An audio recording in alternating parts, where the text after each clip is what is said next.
ओम शांति। चलिए छोटी सी बातचीत करते हैं। आप लोगों ने बहुत अच्छे से अपने को एनर्जाइज किया है। शरीर, मन और आत्मा सभी को अच्छे से आप एनर्जाइज कर रहे हैं सुबह से ही लेकर। और जो टॉपिक है अभी वो है होलिस्टिक फिटनेस। ठीक है, फिटनेस पहले जैसे आप देखें कि एक शब्द था जहाँ माना जाता था कि व्यक्ति अगर बीमार नहीं है तो पूरी तरह से फिट है। लेकिन धीरे धीरे कंसेप्ट शताब्दियों के साथ चेंज हुआ कि जहाँ लगा कि मन का भी इसके अंदर बहुत बड़ा रोल है। जो हमारी बीमारियां हैं, जो हमारी फिटनेस है, उसके लिए हमारा मन भी पूरी तरह से रिस्पॉन्सिबल है। इस चीज़ को हम लोगों ने बहुत बाद में समझा।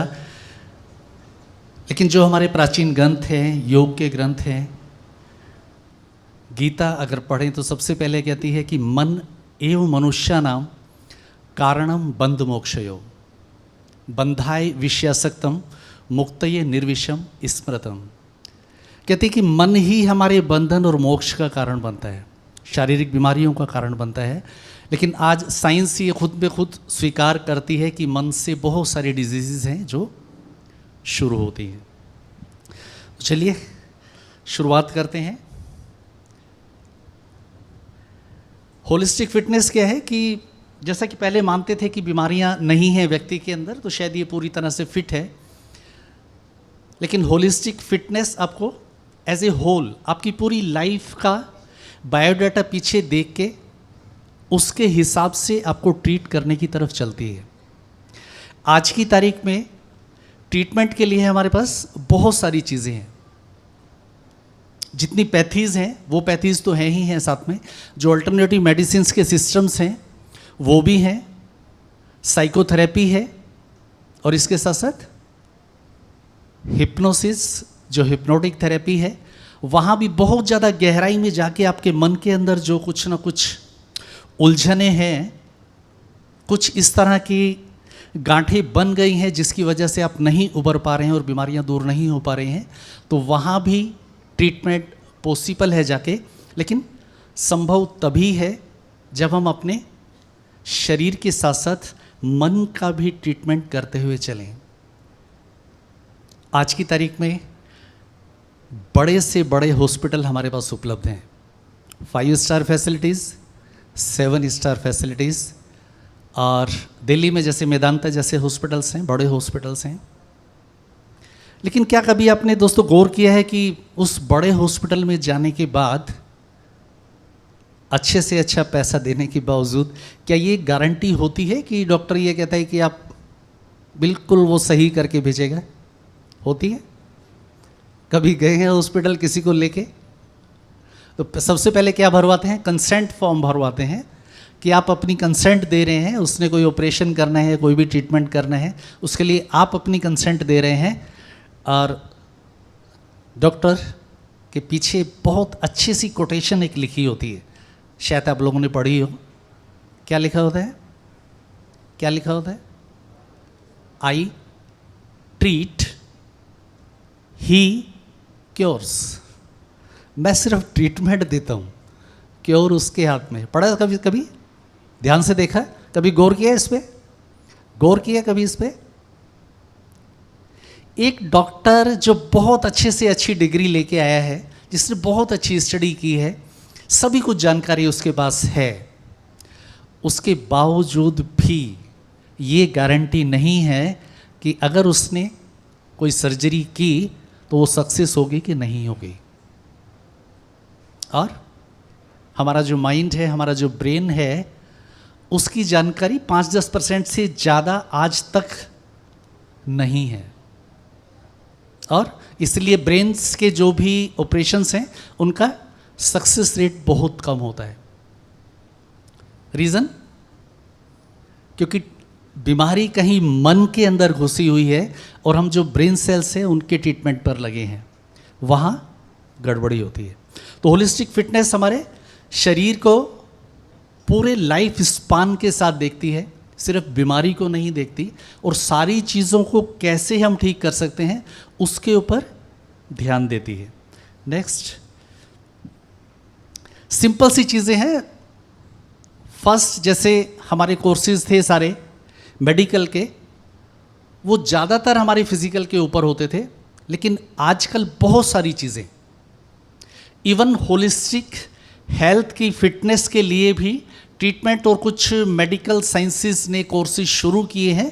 जो कुछ स्पिरिचुअल संस्थाएं हैं उन लोगों ने इस तरह के कोर्सेज शुरू किए हैं ताकि आपको मेडिकल के साथ साथ बाकी चीज़ों का भी ट्रीटमेंट दिया जा सके। अब देखें, फिजिकल बहुत सारी जानकारी हमारे पास है, फिजिकल बहुत सारा हम ट्रीटमेंट कर सकते हैं। मेंटली जो साइकोलॉजी है हमारी, वो हमारे ट्रीटमेंट डिफाइन करती है कि मेंटली क्या दिक्कतें हमें आ रही हैं, क्या प्रॉब्लम हमें आ रही है, वो चीज़ों का हम ट्रीटमेंट कर सकते हैं। लेकिन दोस्तों, क्या भी कभी आपने सोचा है कि जब हम मेंटली बीमार होते हैं या कुछ प्रॉब्लम होती है तो डॉक्टर्स के पास क्या ट्रीटमेंट होता है? गए हैं कभी? बहुत ज़्यादा स्ट्रेस है, बहुत ज़्यादा टेंशन्स है, सर में दर्द है, गए हैं कभी डॉक्टर के पास? दवाइयाँ कौन सी होती हैं?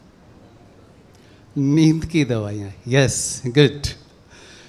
सेडेटिव इफ़ेक्ट्स वाली दवाइयाँ होती हैं जो आपको नींद की तरफ लेके जाती है, रिलैक्सेशन में लेके जाती हैं, रेस्ट की तरफ लेके जाती हैं। और उससे भी आगे कुछ लोग वहाँ जब उनको लगता है कि दवाइयों से काम नहीं चलता, फिर ड्रग्स और फिर ड्रिंकिंग, फिर स्मोकिंग, इन चीज़ों की तरफ आते हैं कि शायद हमारे मन का स्ट्रेस कम होगा, है ना। लेकिन अब देखेंगे कि जितनी भी इस तरह की चीज़ें हैं, सबसे पहले उस पर लिखा होता है, वार्निंग क्या लिखी होती है? Liquor is injurious to health, smoking is also same. Packet के ऊपर बड़ा बड़ा लिखा होता है। लेकिन अब देखेंगे कि लाइनें सबसे ज़्यादा लिक्वर वाली शॉप्स पे होती हैं। दिल्ली का मैं जिक्र आपसे करता हूँ। अभी कुछ टाइम पहले एक के साथ एक बॉटल फ्री किया गया और देखा गया कि दुकान खुलने से पहले लोगों की लाइन लगी हुई है और सड़क पे जाम लगा हुआ। पता लगा रीज़न क्या है? कि कुछ टाइम के लिए एक के साथ एक फ्री है। मीन्स आप नशा कीजिए, खुश रहेंगे, घर वाले भी शायद खुश रहेंगे। लेकिन क्या ये पॉसिबल है? पॉसिबल है? नहीं पॉसिबल है। तो क्या चाहिए जीवन में? क्या चाहिए जीवन में? सुख और शांति चाहिए। वो मेडिसिन कहीं है नहीं, है पिल्स। किसी डॉक्टर के पास जाइए कि सर थोड़ा सा शांति चाहिए, कोई पिल दे दीजिए। बड़े से बड़ा हॉस्पिटल, बड़े से बड़ा डॉक्टर, किसी के भी पास जाइए, कितना भी एक्सपर्ट है, एक बार बोले कि सर थोड़ा सा शांति के लिए दवाई चाहिए, मिलेगी? सुख के लिए दवाई मिलेगी? मन को आनंद में ले जाने के लिए दवाई मिलेगी? प्यार के लिए दवाई मिलेगी? नहीं। ये बहुत सारी ऐसी चीजें हैं जिनके लिए हमारे पास कोई उपलब्ध मेडिसिन्स अवेलेबल नहीं है। इसलिए होलिस्टिक हेल्थ की, होलिस्टिक फिटनेस की आवश्यकता है बड़ी गहराई से। नेक्स्ट पॉइंट आप देखेंगे कि हमारे जो इमोशंस हैं वो बहुत ज़्यादा रेस्पॉन्सिबल हैं हमारे शरीर की फिटनेस के लिए।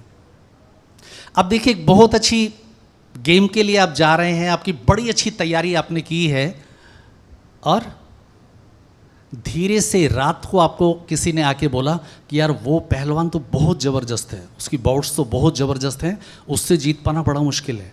तो क्या होगा? आपकी फिटनेस बहुत अच्छी थी लेकिन थोड़ा सा आपका मोरल गया नीचे। क्यों? क्योंकि हमारे इमोशंस उस टाइम थोड़ा सा वीक पड़ गए और वो वीकनेस हमारी अच्छी वाली फिटनेस को हम अपने प्रैक्टिस टाइम में बहुत अच्छा परफॉर्म कर रहे हैं, लेकिन कंपटीशन पे क्या होता है? गड़बड़ी हो जाती है। एथलीट्स भी इस तरह से देखते होंगे। आप देखेंगे 800 मीटर की रेस में आप बहुत अच्छा टाइम निकाल रहे हैं, बहुत अच्छा आपने टाइम निकाला हुआ है, लेकिन कंपटीशन में जब जाते हैं थोड़ा सा एंग्जाइटी क्रिएट होती है, कई बार इधर उधर देखने में हमारा जो स्टार्टिंग है वो गड़बड़ हो जाता है और जो मेडल हमारे हाथ में आने वाला था उससे हम चूक जाते हैं। रीज़न कि इमोशनली हमारी जो फिटनेस थी थोड़ा सा कम रहेगी, इफेक्ट पड़ा उसके ऊपर। और इसी तरह मेंटल लेवल हमारा और स्पिरिचुअल लेवल, सबसे ज़्यादा जो डायमेंशन है इम्पोर्टेंट है आपकी, स्पिरिचुअली आप कितने एम्पावर्ड हैं। आप देखेंगे जो इस तरह के स्पोर्ट्स हैं जो लोग विकलांगों के लिए आयोजित किए जाते हैं, वहाँ शरीर का रोल बहुत ज़्यादा नहीं है, वहाँ उनके मन की फिटनेस का रोल एक्टिव होता है, काम करता है, और वही हमारी फिटनेस को इम्प्रूव करता है। एक व्यक्ति विकलांग होने के बाद अपना सारा जीवन बेड पे भी गुजार सकता है, दयनीय अवस्था में भी गुजार सकता है, लेकिन कुछ ऐसे भी जीवंत लोग हैं, ऐसे भी लाइव लोग हैं जो अपनी उस लाइफ को भी लोगों को मोटिवेट करने के लिए यूज़ करते हैं, अपने जीवन को फुली एंजॉय करते हैं, पूरी तरह से जीते हैं। कहाँ से आती है ताकत? वो ताकत कहाँ से आई? हमारे मन से, कि जहाँ हमारी फिटनेस अच्छी है सभी डायमेंशंस की, सिर्फ शरीर की नहीं। अच्छे शरीर की फिटनेस के साथ साथ आप देखेंगे कि बहुत सारे हमारे जो पहलवान हैं, कुछ जो ओलंपियंस भी रहे, और कुछ माइंड के स्टेटस उनके इस तरह की इन्वॉल्वमेंट में आए कि आज पूरी तरह से वो बाहर हैं। हम अपने मन का संतुलन अगर नहीं रख पाते तो हमारी फिटनेस अच्छी नहीं रह पाती। इसलिए होलिस्टिक फिटनेस आजकल बहुत ज़्यादा प्रचलन में आया हुआ है। सिंपल फिटनेस तो है ही व्यक्ति की, लेकिन होलिस्टिक फिटनेस इसलिए प्रचलन में आया है। अब हम बात करते हैं थोड़ा सा क्या क्या फैक्टर्स हैं जो इस तरह के इफ़ेक्ट हैं हमारी होलिस्टिक फिटनेस के ऊपर डाल सकते हैं। कौन सी ऐसी चीज़ें हैं? हम सिंपल सोचते हैं, आप डॉक्टर के पास जाते हैं कि भाई ये बीमारी हो गई, ये प्रॉब्लम है, और डॉक्टर ने कहा कि कल आपने क्या खाया था, परसों आपने क्या लिया था, कोई दवाई तो आपको रिएक्ट नहीं कर गई, आपकी हेरेडिटी तो नहीं है, एनवायरनमेंट तो इस तरह का नहीं है, आपके पेरेंट्स को तो किसी को ये डिजीज़ नहीं है। वो सारी चीज़ें आपकी हिस्ट्री जानता है और उसके बाद आपको ट्रीटमेंट देता है। लेकिन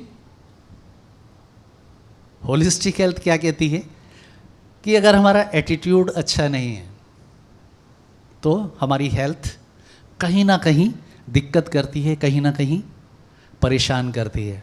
अब बहुत ज़ोर से एक बार गुस्सा करके देखिए, बहुत ज़ोर से गुस्सा करके देखिए कि जहाँ आप बिल्कुल अपना टेम्पर लूज़ कर जाते हैं, अपना कंट्रोल लूज़ कर जाते हैं, और उस गुस्से के बाद देखिए आपको कैसी थकान महसूस होती है। कभी किया है गुस्सा? जिसने इतना एकदम से फ्यूरियस गुस्सा किया है कभी, और बहुत 1-2 घंटे तक रेस्ट की ज़रूरत पड़ी, वो लोग हाथ उठाएं ज़रा, वो लोग हाथ उठाएं। गुड है कुछ लोग, क्योंकि जीवन में ऐसे क्षण आते हैं, ऐसे पल आते हैं जहां हम अपने को कंट्रोल नहीं कर पाते, मन हमारा उतना सशक्त नहीं होता, ये प्रॉब्लम्स आती हैं। लेकिन दोस्तों एक चीज़ गहरे से याद रखना, उस गुस्से के दौरान अगर हमारे मन की EEG की जाती, इलेक्ट्रोएन्सेफेलोग्राम निकाला जाता, तो आप देखते हल्का हल्का सा ब्लड जैसा आपके माइंड से सीक्रेट कर रहा है, और वो सीक्रेशंस हमारे माइंड और ब्रेन सेल्स को तो नुकसान पहुंचा ही रहे हैं, लेकिन पूरे शरीर के ऊपर भी असर डाल रहे हैं। और ऐसा माना जाता है कि वो गुस्सा आपका लगभग 6 से 7 दिन तक आपके सर्कुलेशंस के ऊपर इफ़ेक्ट रखता है। खुद भी आपने महसूस किया होगा कि 2 से 4 घंटे आपको रेस्ट की ज़रूरत होती है ना। तो दोस्तों जितना हमारा एटीट्यूड अच्छा है, विनम्र है, प्यार से भरपूर है, उतना आप मानिए कि आपकी हेल्थ अच्छी है। एक छोटा सा वाक्य मुझे याद आता है, श्रीलंका में एक बार जब हमारे मरहूम प्रधानमंत्री राजीव गांधी जी उनका गार्ड ऑफ ऑनर ले रहे थे, आप लोगों ने शायद याद भी होगा। गार्ड ऑफ ऑनर लेते लेते लेते लेते जैसे वो जा रहे थे, निरीक्षण कर रहे थे उस सलामी गारद का, निरीक्षण करते करते किसी एक जवान ने अपनी राइफल निकाली और खींच के उनके ऊपर बट मारी। याद है? याद है? किसी ने देखा वो scene? Good good. Rajiv Gandhi ji का रिएक्शन क्या था? उन्होंने धीरे से देखा, सीधे हुए, फिर चलते गए। चलते गए ना। पावरफुल प्रधानमंत्री, गेस्ट है उनका, लेकिन उनका रिएक्शन कितना सिंपल था। धीरे से उन्होंने देखा, हल्का सा संभले और आगे निकल गए। जिसका जो काम था करना था, जिन्होंने उसको पकड़ना था उनको पकड़ना था। लेकिन हमारा रिएक्शन, घर में हमारा रिएक्शन क्या होता है? एटीट्यूड में छोटी छोटी बातों पे हम रिएक्ट कर जाते हैं। लेकिन जीवन में जितना आपने अपने एटीट्यूड को कंट्रोल में रखा है, प्यार से भरपूर किया है, विनम्र रखा है, सशक्त रखा है, उतना ही दोस्तों हमारी हेल्थ के ऊपर डायरेक्ट इम्पैक्ट आता है, डायरेक्ट इफेक्ट आता है। नेक्स्ट हमारा पॉइंट है रिलेशंस। बहुत इंपॉर्टेंट है सर। आज की तारीख में एक जज हमारे पास, हमारे सेंटर पे दिल्ली पांडव भवन में आते हैं, जूरिस्ट ईश्वरीय जी। एक बार उनसे ऐसी जिक्र हो रहा था कि भाई क्या क्या केसेस आते हैं, कैसे होता है। स्क्रीन पे लाइट आ रहा है? अच्छा, थोड़ा लाइट कम कर तो दिखेगा। तो उन्होंने बोला कि जो डाइवोर्स केसेस आते हैं, लगभग 80% केसेस शादी के पहले 2 सालों में होते हैं, और 80% जो केसेस होते हैं वो लव मैरिज वाले होते हैं। लव मैरिज वाले केसेस, और पहले ही 2 साल में डाइवोर्स पिटीशन फाइल होता है। और पीछे प्रेशर क्या होता है? जो भी उस फील्ड से जुड़े हुए लोग हैं वो प्रोवोक करते हैं, थोड़ा सा केस को बढ़ाते जाते हैं, आगे आपका खर्चा बनवाने की तैयारी की जाती है, और धीरे धीरे रिलेशन हमारा पूरा डिस्ट्रॉय। बहुत सारे ऐसे केसेस को मैं जानता हूँ जो बाद में पछताते हैं, हम लोगों के पास आते हैं कि क्या किया जा सकता है। लेकिन कुछ चीज़ें अगर हद से ज़्यादा आपने खींच दी हैं, उनको वापस ला पाना मुश्किल होता है। तो दोस्तों कोशिश करें कि हमारे रिलेशंस किसी भी हद तक जाकर अगर संभल सकते हैं तो उनको संभाल के रखें। प्रैक्टिकली मैंने देखा है, एक बार मैं बीएसएफ में था और एक ऑफिसर्स, शाम को हम लोगों ने इसी तरह से क्लास लिया, हमारी पूरी टीम थी। शाम को मेरे पास आए, डीसी थे, उनके डिप्टी कमांडेंट थे। बोले सर मुझे लगता है कि मेरी वाइफ का शायद मैं गांव में किसी और से अफेयर है, और मुझे लगता है कि या तो इस बार मैं जाऊंगा उसको मार दूंगा या अपने को मार लूँगा। 3 दिन हम वहाँ थे। 3 दिन थोड़ा थोड़ा धीरे धीरे मैंने उनसे बातचीत की, और थोड़ा उनको एक बार बोला कि शायद जो चीज़ें आपने अपनी आंखों से एक बार नहीं देखी हैं उसको आप देख लें अच्छे से, और मुझे रोज़ फ़ोन करते रहें, हफ्ते में एक बार एटलीस्ट। और 3 महीने बाद उनका फ़ोन आया, सर कुछ रिलेटिव्स हमारे ऐसे हैं, हमारी प्रोग्रेस से जलते हैं, और उन लोगों ने ही मुझे इस तरह से प्रोवोक किया था, भड़काया था कि मेरी वाइफ का शायद कहीं एक्स्ट्रा अफेयर है, कुछ इस तरह से चल रहा है। कहते हैं अदरवाइज़ मैंने जब माँ बाप से बात की तो मेरे माँ बाप ने बोला कि जितना ख्याल ये रखती है उतना तो भी नहीं रख सकता है, कि जितना ख्याल मेरी वाइफ रखती है माँ बाप का उतना तो भी नहीं रख सकता है।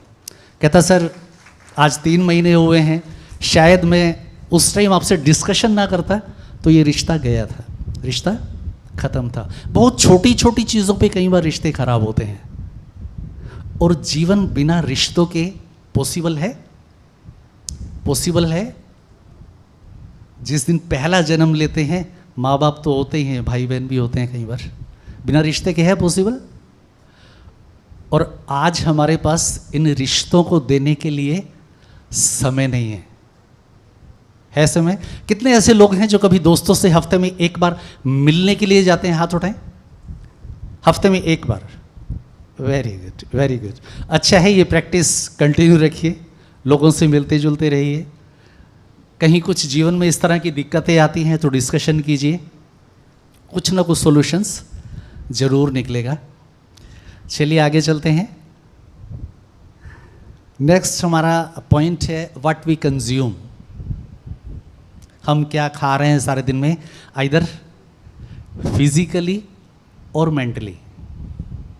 जो हमने फिजिकली कंज्यूम किया है उसका डायरेक्ट इम्पैक्ट आपको दिखाई देता है। आपने बहुत ज़्यादा मिर्च मसाले वाली चीज़ें खाई हैं, एसिडिटी आपको लगती है एकदम से क्रिएट हो रही है। कुछ इस तरह की सूखी चीज़ें खाई हैं, गैस्ट्रिक फॉर्मेशन बॉडी में हो रही है, आपको पता लगता है। कुछ और आपने ज़्यादा मिक्सिंग कर ली है चीज़ों की, तो इंडाइजेशन जैसा क्रिएट होता है, आपको डायरेक्ट महसूस होता है। लेकिन मन के अंदर इसकी बुराई, उसकी बुराई, उसकी चीज़ें, उसकी बातें और बहुत सारी जो पुरानी पेंट अप फीलिंग्स हैं वो हमारे स्टोर होती हैं, स्टोर होती जाती हैं। और वो इतना गहरी स्टोर होती हैं कि किसी व्यक्ति को अगर 10 साल बाद भी हम देखते हैं तो वो तुरंत वो चीज़ें हमारी पहले बाहर आना शुरू हो जाती हैं। और वही चीज़ें कहीं ना कहीं हमारी होलिस्टिक फिटनेस के ऊपर बहुत गहरा प्रभाव डालती हैं। नेक्स्ट है हमारा स्लीपिंग पैटर्न। आज की तारीख में बहुत इंपॉर्टेंट है, जिसके ऊपर हम लोग ध्यान नहीं देते हैं। जो हमारा यंग जनरेशन है, जिन लोगों से ज़्यादातर हम बातचीत करते हैं, जो हमारे पास आते हैं कुछ सीखने के लिए, पूछने के लिए, 90% बच्चों का जो यंग जनरेशन है उनका शेड्यूल सोने का रात को 12 बजे के बाद 1 बजे, 2 बजे, 2:30 बजे, कहते हैं हमारी कंसंट्रेशन 2 बजे के बाद बनती है। 1 बजे के बाद हम कंसंट्रेट कर पाते हैं और काम करते हैं। लेकिन इस स्लीपिंग पैटर्न से होता क्या है, हमारे जो अंदर का एक बायोलॉजिकल वॉच है वो डिस्टर्ब होना शुरू होता है। 2 वॉच काम करती हैं, एक ये वॉच काम करती है कि हमें पता है टाइम हमने देखा, भूख लग रही है, लेकिन एक बायोलॉजिकल जो वॉच होती है वो भी हमारी काम करती है। और धीरे धीरे हमारी वो बायोलॉजिकल वॉच डिस्टर्ब होना शुरू होती है। और फिर जब सुबह उठते हैं तो क्या होता है, कहीं बैठे हुए सो जाते हैं। कई बार मेट्रोज सिटीज़ में हम देखते हैं कि ट्रेन में भी कई बार लोग खड़े हुए सोना शुरू करते हैं। और एक बार तो मैं रेड लाइट पे था, सामने एक गाड़ी थी, 2 मिनट हो गए हॉर्न देते देते, चल नहीं रहा था, रेड लाइट ग्रीन हो चुकी थी।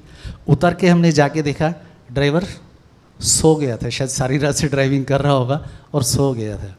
तो स्लीपिंग पैटर्न की वजह से क्या हो रहा है, आज स्लीप डिप्राइवेशन हो रहा है। स्लीप डिप्राइव्ड हो रहे हैं हम, जहाँ नहीं सोना चाहिए वहाँ नींद आती है, जिस टाइम नहीं सोना है वहाँ नींद आ रही है, और जो नींद का एक्चुअल टाइम है वो हम नींद आ नहीं रही है उस टाइम। आप कहिए कि किसी यंग बच्चे को कि 9 बजे सो जाए, नींद आएगी नहीं। चाहे वो आपने कहा है सो गया है, लेकिन चद्दर के ऊपर भी उसका डाल के आराम से मोबाइल चालू है। ट्रेन्स में भी आप देखेंगे आराम से 2-3 बजे से पहले सोने का सिस्टम आजकल नहीं बन रहा है। तो हमारे जो स्लीपिंग पैटर्न है बहुत ज़्यादा ये डिस्टर्ब कर रहे हैं, क्योंकि बॉडी की जो रिकवरी है और हमारे माइंड के जो सेल्स रिलैक्सेशन महसूस करते हैं, ब्रेन सेल्स, वो डेल्टा वेव्स पर जाने के बाद करते हैं, जो दिन में जब आप सोएंगे तो वहाँ कभी भी उस स्टेज पे हमारा माइंड पहुँचता ही नहीं है। जो रात का प्रहर है उसी टाइम आप अच्छे से रिलैक्स कर सकते हैं, सो सकते हैं। लेकिन होता उल्टा है कि रात को ही जो हमने फीडिंग की है बहुत ज़्यादा, मन के अंदर, मन में बेचैनी है, मन के वेव्स फास्ट हैं, इसलिए स्लीपिंग पैटर्न की वजह से हमारी जो फिटनेस है बहुत ज़्यादा इफ़ेक्टिव होती है, बहुत ज़्यादा इफेक्ट उसके ऊपर आता है। और लास्ट हमारा है कि बिहेवियर जो हमारा इस तरह का है कि हम बहुत जल्दी से रिएक्शन में आ रहे हैं। जो बिहेवियर है हमारा, नॉर्मल जो बिहेवियर है सारे दिन में, जैसे ऑफिस में आप काम करते हैं और बड़ी अच्छी एक पोस्ट पे हैं, तो कई बार देखते हैं भी साहब का एक बड़ा रुतबा है, कोई भी अंदर जा नहीं सकता, सब लोग डरते हैं साहब से, लेकिन वो डर उनको बाद में नुकसान करता है। जो आपका बिहेवियर है वो आपके ऊपर पहले इफेक्ट डालता है। आपसे कोई व्यक्ति अगर डर रहा है, डर की वजह से आपके पास ऑफिस में मिलने नहीं आ रहा है, तो आपका बिहेवियर बहुत स्ट्रिक्ट है। तो कोशिश करके अपने बिहेवियर को थोड़ा सा नॉर्मल लेवल पे आइए, जहाँ ज़रूरत है ठीक है आपने यूज़ करना है, लेकिन प्यार के साथ, ठीक है। चलिए next, how to achieve holistic fitness. Simple चीज़ें हैं कि कैसे हम अपनी फिटनेस को मेंटेन कर सकते हैं। बिल्कुल सिंपल, सात्विक डाइट, जैसा कि डाइट आप लेते ही हैं सारे, सात्विक उसको रखें, और उसमें भी ये ध्यान रखें कि सात्विक डाइट के साथ साथ अगर वो भी चीज़ हैवी हो जाती है, अगर सात्विक चीज़ें भी आपने बहुत ज़्यादा क्वांटिटी में खाई हैं, वो भी आपको हैवीनेस क्रिएट करती हैं। इसलिए सात्विक डाइट के साथ साथ क्वांटिटी भी आपने मेंटेन रखनी है।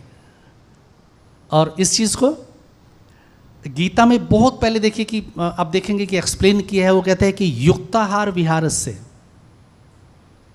कि आपको बड़ी युक्ति से अपना आहार और विहार मेंटेन करना है। और इवन गीता में क्या लिखा है, वो कहता है युक्त स्वप्नस्य चेष्टस्य, कहता है कि स्वप्न भी हमारे कैसे हो ये भी आप युक्ति से अपने कंट्रोल कर सकते हैं।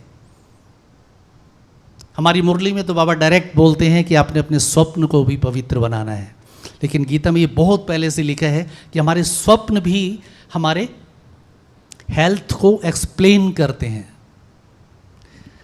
चलिए नेक्स्ट है स्पेसिफिक एक्सरसाइजेज, जो भी स्पोर्ट्स वाले हैं यहाँ, आप जो भी आपकी गेम है, जो भी आपका स्पोर्ट्स है, जिससे भी आप रिलेटेड हैं, स्पेसिफिक एक्सरसाइज की प्रैक्टिस जितना आप करेंगे उतना आपको किसी भी गेम की आपकी तैयारी भी अच्छी होगी और आपकी इमोशनल फिटनेस बहुत अच्छी रहेगी। मेंटली जो फिटनेस है वो आपकी अच्छी रहेगी, क्योंकि आपने टारगेटेड कोई भी फील्ड के लिए प्रैक्टिस की है, तो वो इस विशेष रूप से आपने करना है। जो भी आपका गेम हो सकता है, स्विमिंग है, रोइंग है, एथलेटिक्स है, क्रिकेट है, जो भी आपका गेम है, पर्टिकुलरली आपने स्पेसिफिक एक्सरसाइज के लिए अवश्य उस पर एक्स्ट्रा कुछ टाइम देना है। जो रेगुलर आपकी प्रैक्टिस है वो तो आपने रखनी ही है, लेकिन कुछ एक्स्ट्रा टाइम आपने उसके लिए देना है। और नेक्स्ट है हॉबी एक्टिविटीज़ और रिक्रिएशन। आज ये बहुत बड़ी एक कमी है जीवन में, हम लोगों के पास लेज़र टाइम है ही नहीं। जो हमारी हॉबी थी बचपन में, हम लोग शायद भूल चुके हैं। आप में से कितने लोग ऐसे हैं जिनकी बचपन में कुछ हॉबी थी और वो आज तक मेंटेन करते हैं, कभी कभी उसको एंजॉय करते हैं? हाथ उठाएं। कभी कभी, गुड गुड, वेरी गुड। छोड़ दीजिए, बहुत कम लोग हैं, लेकिन रेगुलर अगर उस चीज़ को रखेंगे, वो चीज़ आपके माइंड को बहुत अच्छा रिक्रिएट करती है, रिलैक्स करती है, आपके स्ट्रेस को कम करती है, माइंड की फिटनेस को बढ़ाती है। कोई भी आपकी हॉबी रही, चाहे बैडमिंटन खेलते थे, टीटी खेलते थे, कुछ भी आप खेलते थे, जो आपका पर्टिकुलर गेम है वो तो आपने रखना ही रखना है, लेकिन जो आपका हॉबी गेम है वो भी आपने मेंटेन रखना है। वो रिक्रिएशन के लिए है और उससे आपकी परफॉर्मेंस भी एनहांस होती है। जो भी आपका गेम है, स्पोर्ट्स है, उसमें अगर आप हॉबी गेम भी शामिल करते हैं तो आपकी प्रैक्टिस में यकीनन आपकी जो स्किल्स हैं, जो आपका खेल कुशलता है, जो खेल कौशल्य है, उसमें इम्प्रूवमेंट आती है। चलिए नेक्स्ट है फिर कुछ टेक्निक्स हैं इस तरह की जो हम अपने माइंड के लिए यूज़ कर सकते हैं।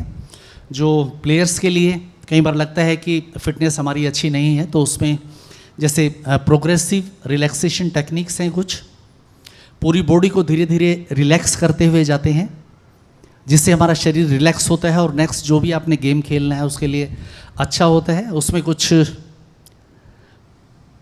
QRT क्विक रिलैक्सेशन टेक्निक्स हैं, कुछ DRT डीप रिलैक्सेशन टेक्निक्स हैं, और कुछ प्रोग्रामिंग्स हैं, न्यूरो लिंग्विस्टिक प्रोग्रामिंग्स। इन सब का आप यूज़ कर सकते हैं अपनी फिटनेस को अच्छे से अच्छा बनाने में। कहीं भी आपको लगता है कि आपकी फिटनेस स्टैग्नेंट होती जा रही है या कमी आती जा रही है, तो कभी भी दोस्तों घबराइए मत।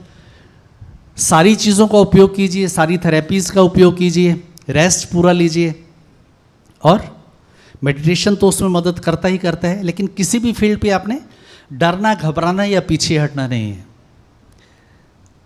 चलिए नेक्स्ट है हम कैसे अपने इमोशंस वगैरह को अच्छे रखें। रिलेशंस के अंदर हार्मनी जितना हमारी रहेगी, जितने हमारे रिलेशंस अच्छे रहेंगे, हमारी हेल्थ ऑटोमेटिक अच्छी रहेगी। अगर रिलेशंस में स्ट्रेस है, कहीं दुविधा है, तो दोस्तों जी पाना मुश्किल है। एक छोटे से वाकया का जिक्र करता हूँ सिर्फ 2 मिनट में। एक दिल्ली में एक हादसा हुआ। हस्बैंड वाइफ स्कूटर पे जा रहे थे, वाइफ की चप्पल गिरी।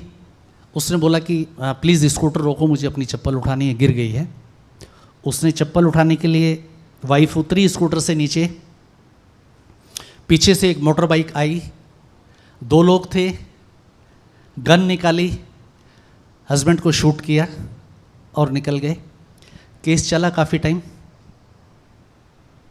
कुछ टाइम बाद पता पड़ा कि हस्बैंड को मारने की सुपारी वाइफ ने दी थी। She was a teacher in school, science teacher थी, पूरी तरह से प्लान था। रिलेशंस में जहाँ इतनी कटुता आ गई है दोस्तों, उन रिलेशंस को बहुत ज़्यादा ढोने की आवश्यकता नहीं है। हर चीज़ का ट्रीटमेंट है, रिलेशन का भी ट्रीटमेंट है ना। अगर रिलेशंस बनाने के लिए बने हैं तो तोड़ने के लिए भी बने हैं। बिल्कुल मत घबराइए। जीवन के जब इस मुकाम पे आ गए हैं जहां आपको लगता है कि मेरा जीवन खत्म है या इसका जीवन खत्म है, तो डिसीजन लीजिए, प्यार वाला डिसीजन लीजिए, साथ बैठ के डिसीजन लीजिए और लाइफ की किसी को भी ना तो उसको कष्ट पहुंचाइए ना खुद अपने को कष्ट पहुंचाइए। ठीक है ना। बड़ा मुश्किल है रिलेशंस को मेंटेन कर पाना, तो डिसाइड करके साइड हो जाइए। लेकिन फिर भी 99% कोशिश कीजिए कि कुछ चीज़ें अगर आप कोप अप कर सकते हैं, सुलझा सकते हैं, तो ट्राई अवश्य करें। चलिए, और एनर्जेटिक फ्रेंड सर्कल, दोस्त अगर अच्छे रहेंगे आपको तो एनर्जी यकीनन आप सारा दिन महसूस करेंगे। नेगेटिव लोगों से बच के रहें। इस तरह के लोगों से जो आपको प्रोवोक करते हैं गलत चीज़ों के लिए या नेगेटिव फोर्स करते हैं, तो कोशिश करके उन लोगों से बच के ही रहें, कोई फ़ायदा नहीं है।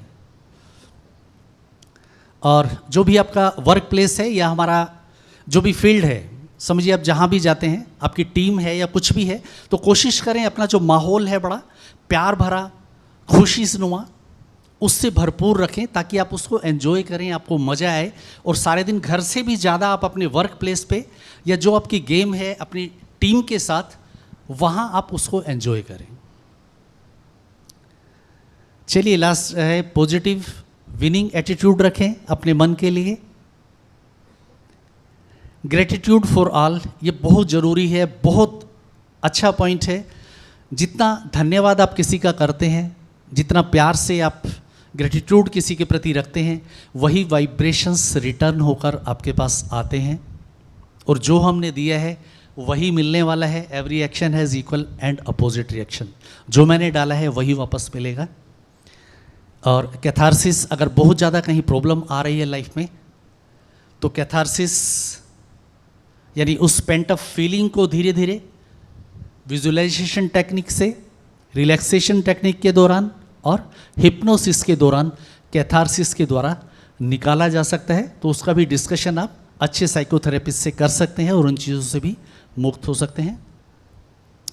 और लास्ट है हमारा कि जितना हम अपनी एकाग्रता बढ़ाते हैं किसी भी गेम के लिए, किसी भी स्पोर्ट्स के लिए, आप पर्टिकुलरली अपना फोकस रखिए, अपनी कंसंट्रेशन अच्छे से इम्प्रूव कीजिए और बिलीव इन सुप्रीम, उस एनर्जी में, उस सुप्रीम एनर्जी में अवश्य विश्वास रखिए दोस्तों, जो इतनी बड़ी कायनात, इतने बड़े विश्व को चला रहा है। उसके लिए हमें चलाना कोई मुश्किल काम नहीं है। बहुत सारी चीज़ें उसने जो हमारे लिए लिखी हैं, शायद वो अच्छी हैं। हम कई बार सोचते हैं कि अच्छा नहीं हुआ, लेकिन बाद में जाके पता लगता है कि शायद हमारे लिए यही अच्छा था। और लास्ट है प्रैक्टिस ऑफ राजयोगा मेडिटेशन, जो आप यहाँ विशेष रूप से ब्रह्मा कुमारीज में आए हैं। सारा दिन आपको ये लेक्चर्स, सारा ये प्रैक्टिस आपको कराई जा रही है। इसको रेगुलर अपनी लाइफ में रखें। कहीं कोई दिक्कत आती है, हमारे जितने भी सेंटर्स हैं बिल्कुल निःशुल्क हैं, कहीं भी आप कांटेक्ट कर सकते हैं, कहीं बातचीत कर सकते हैं। किसी भी तरह की आपको फिटनेस में दिक्कत आ रही है तो दोस्तों एक बार ज़रूर ब्रह्मा कुमारीज में आइए और अपने जीवन को इस तरह से ही खुशहाल बनाते जाइए। तो लास्ट में बस कि ज़िंदगी को कुछ इस कदर आसान मैंने कर लिया, कहीं नज़रिया बदला और कहीं नज़रअंदाज कर लिया। ओम शांति, थैंक यू, शुक्रिया।